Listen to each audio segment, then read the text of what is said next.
Hola, buenos días. ¿Cómo ¿Qué están? tal? Buenos días, ¿cómo están? ¿Bien? Bien. Bien, todo muy bien. ¿Qué se conoce? Ahí en la introducción planteábamos un poco este acuerdo entre Habana y Bioceres. ¿Qué se conoce de este acuerdo en el cual están avanzando estas dos empresas? ¿Qué saben ustedes? ¿Querés arrancar, Mati? Dale, cómo no. Bueno, esto viene de la mano con una serie de anuncios que hubo en los últimos meses que tiene que ver con el avance del trigo transgénico en nuestro país, ¿no? Hubo una serie de firmas, más de 1000 investigadores de todo el país.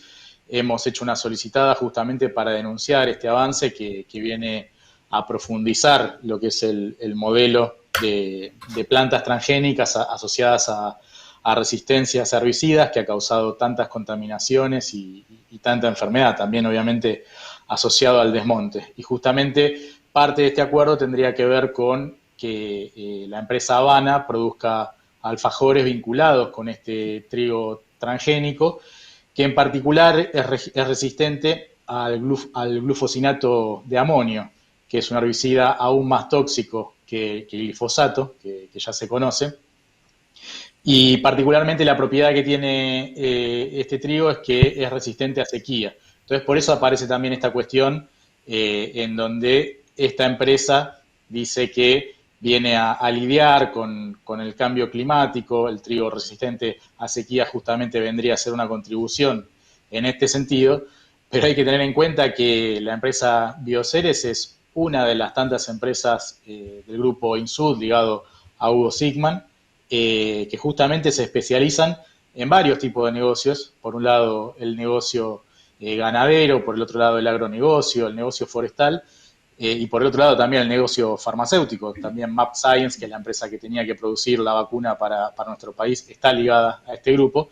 Y todos estos negocios que yo estoy mencionando son los negocios que están íntimamente ligados al desmonte, al avance de la frontera del agro, todo lo cual ha venido generando no solamente sequías, incendios, inundaciones, epidemias, se asocia incluso al origen zoonótico de la pandemia de COVID que estamos viviendo, ¿no? Todo esto, ¿no? No porque haya surgido acá, pero quiero decir, es parte, digamos, del mismo modelo. Entonces, difícilmente el avance del trigo transgénico y su asociación con alfajores transgénicos, en donde podría llegar incluso a haber trazas de glufosinato de amonio, sea una contribución de la cual tengamos que estar orgullosos o que sea auspiciosa, ¿verdad? Claro, Sí, quizás sí. en ese sentido, por ahí agregarles que hay una discusión más profunda sobre cuál es el modelo productivo para Argentina. Y me parece que es interesante cómo empezamos a ver que hay un reconocimiento de que hay problemas tanto o sea, que hay un problema en el modelo agropecuario de Argentina y en la dependencia de recursos naturales que tiene Argentina, y entonces empieza a aparecer en un montón de empresas un discurso de producir de manera sustentable, pero no se discute qué es la sustentabilidad. Sustentabilidad no es solamente utilizar menos dióxido de carbono, no es solamente reducir la huella de carbono en definitiva, sino que sustentabilidad también es un concepto que debería discutirse de manera mucho más amplia, y lo que no se dice es justamente lo que decía Matías, los efectos que tiene para la salud y los efectos que tiene de hecho sobre la diversidad del ambiente avanzar con monocultivos, ya sea la soja transgénica o ahora el trigo transgénico. Entonces me parece que hay como dos discusiones que se enlazan, la discusión sobre los impactos que tiene sobre la salud y sobre la vida humana, pero también en ese impacto sobre la vida humana, el impacto que tiene a nivel de la posibilidad de reproducción de las personas que viven en Argentina en el mediano largo plazo. En el corto plazo, este tipo de productos, incluso si se exportaran, podría generar dólares para Argentina, pero en el mediano largo plazo lo que están generando es un mayor subdesarrollo, una perpetuación del subdesarrollo. Una cosa que me llamó mucho la atención en una entrevista del diario Perfil a ambos CEO, tanto de Bioceres como de Habana, es que el discurso que tienen es tipo greenwashing, es decir, este es un pacto para mejorar el medio ambiente, que es todo lo contrario a lo que vos acabás de decir también, pero ¿quién utiliza, o sea, quién habilita la producción de este producto? ¿Hay estudios al respecto del impacto en la salud que generan, por ejemplo? Sí, ya hay estudios, hay diferentes estudios que muestran para este herbicida y para otros herbicidas el efecto tóxico. Y lo que aparece en el discurso tanto de quienes dentro del CONICET a nivel de investigación, como dentro de lo que tiene que ver con la empresa Bioceres, manejan este desarrollo, es que en realidad no sería necesario utilizar glufosinato de amonio, que simplemente es una resistencia que se incorporó, pero que se podría plantar el trigo sin utilizar este herbicida. Lo que nosotros podríamos responder es que con la misma argumentación yo podría decir que la soja transgénica tiene resistencia a glifosato, pero no necesariamente se deba utilizar. Lo importante no es si se puede o no, sino qué es lo que efectivamente ocurre.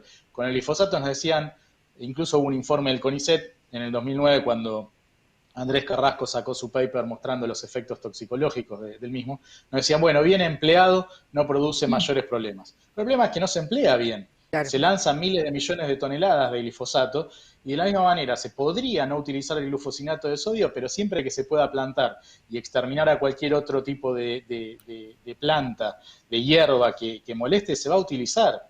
Y por otro lado, aunque no se utilice, que sí se va a utilizar, aunque no se utilice, un poco lo que mencionaba Ceci, ¿no? ¿Qué tipo de solución estamos dando? Si ya de por sí el avance del monocultivo está generando los problemas que genera, está generando las sequías que genera, entre otras cosas, apoyando el desarrollo de más monocultivos y la ampliación de esta frontera. O sea, esto lejos de resolver los problemas de sequía, los va a profundizar. Y cuando digo sequía, digo también inundaciones, que viene de la mano, y todo el combo de epidemias y pandemias. El desplazamiento de seres humanos que luego se aglomeran en ciudades de manera concentrada, van a parar a villas o a favelas en otros países, y que después son quienes no tienen para lavarse las manos, no tienen agua potable, y son quienes más sufren luego los efectos de una pandemia como la de COVID. Por este tema les incorporo una pregunta. Dado esta situación con el trigo transgénico, las implicancias que tiene, con todo esto que comentaban, ¿qué instituciones le dan el aval, digamos, a que se pueda producir, que se pueda trabajar con ese tipo de cosechas? ¿Tiene Lo algún aval primero, efectivo ya? Perdón. lo primero, antes que nada, hay que decir que el trigo transgénico está patentado también. Ujú, Y eso nos claro. mete en otra discusión adicional sobre la apropiación y la privatización de conocimiento, porque parte de los desarrollos fueron realizados en una universidad pública. Entonces, más allá de los efectos, o considerando incluso los efectos que eso tiene para la salud, para la vida humana, para la diversidad productiva y de flora, de fauna y todo lo que mencionaba Matías, hay que también señalar que hay un aval, además de los avales que después se empiezan a contar a nivel la aprobación del uso del producto, hay un paso anterior que es patentar el resultado, es decir, ya poner sobre la mesa que el objetivo final es el rédito económico. Si se patenta el resultado, hay una búsqueda de que esa privatización de conocimiento genere más rédito económico. Y ahí es donde se pone en evidencia lo que decía Matías. Es verdad que quizás no sea necesario usar el glufosinato, pero si en la ecuación productiva es más redituable utilizarlo que no utilizarlo, se va a utilizar. Y eso es lo que hay que tener en cuenta. Que en la medida en que este tipo de productos de agrotóxicos no sean prohibidos, la lógica de cualquier empresa va a estar maximizar sus ganancias. Y entonces, si le conviene utilizarlos, los va a utilizar. Bien, bien. Esto es una duda más llana también, si se quiere. En el caso del acuerdo entre Bioceres y Habana, pensando en los alfajores producidos con ese trigo transgénico, la absorción, si vos ingerís, digamos, esos alfajores, digamos, de ese tóxico, sería superior a lo que a un alimento generado con un trigo, con otro tipo de trigo, o incluso con otro tipo de componentes utilizados para su cosecha, como el glifosato, por ejemplo. Mira, respondo tu pregunta y la ligo también con la pregunta anterior y con lo que Mm, mencionaba Cecilia hace un rato. Eh, Respecto, digamos, de cuánto ingeriremos de glufosinato de sodio, de glufosinato de amonio, perdón, obviamente es hacer futurología, es difícil decir si tendría un impacto mm. rápido, lento, o si no tendría ninguno. Lo que sí se sabe es que hay trazas de glifosato, que es el que hace rato, digamos, se viene utilizando como herbicida para la mayor parte de los cultivos, y se encuentran trazas en todo tipo de productos, comestibles y no comestibles, ¿sí? O sea, eso ocurre y se ha medido ya, con lo cual podría pasar. Después, bueno, están los efectos agudos, los efectos crónicos a largo plazo, efectos que tienen que ver también con cómo se liberan los herbicidas, los y las trabajadoras que tienen que trabajar manualmente con ellos.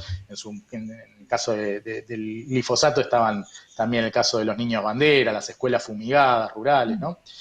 Pero lo ligo un poco también con la pregunta anterior, bueno, ¿quién está detrás de todo esto a nivel de la investigación? Bueno, por un lado el CONICET y por el otro lado el Instituto INDEAR en Rosario, que son quienes trabajan en la alianza con Bioceres. Y esto se liga también un poco con ese trabajo que vos mencionabas al principio, que acabamos de publicar con Cecilia y con otros colaboradores de manera interdisciplinaria, en donde justamente mostramos este extractivismo de conocimiento que se produce, cómo el CONICET y las universidades públicas terminan trabajando, en definitiva, para estas corporaciones privadas que se apropian de nuestro conocimiento y lo terminan utilizando para el lucro privado y como efecto colateral nos terminan muchas veces contaminando, subdesarrollando y muchos etcétera. Pero lo que aparece de manera más grave y más clara es que acá son dos casos patentes de dos empresas asociadas al grupo Insud. Las mismas empresas que generan las sequías y las inundaciones son las que después te venden la solución. ¿Cuál es la solución? Bueno, te generé un trigo resistente a la sequía. Y de la misma manera, las mismas empresas que producen las epidemias y las pandemias de origen zoonótico asociados al ganado porcino, al ganado de ave, etcétera, son las que luego te fabrican las vacunas. Entonces, hay que tener en cuenta que estas son falsas soluciones, que no son otra cosa que parches que terminan profundizando estas cuestiones. En el estudio que nosotros hacíamos con Cecilia, se veía muy claro cómo la propia agenda de investigación en biomedicina y salud, en las principales revistas internacionales, termina priorizando la intervención farmacológica, los tratamientos para cada enfermedad, sobre todo en cáncer y en enfermedades cardiovasculares, que son las más redituables, pero muy poco, prácticamente nada, aparece de lo que tiene que ver con los estudios de los impactos sociales y ambientales sobre la salud.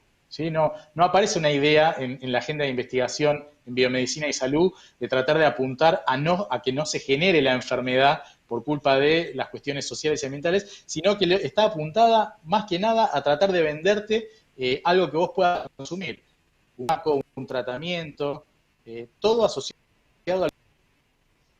Bien,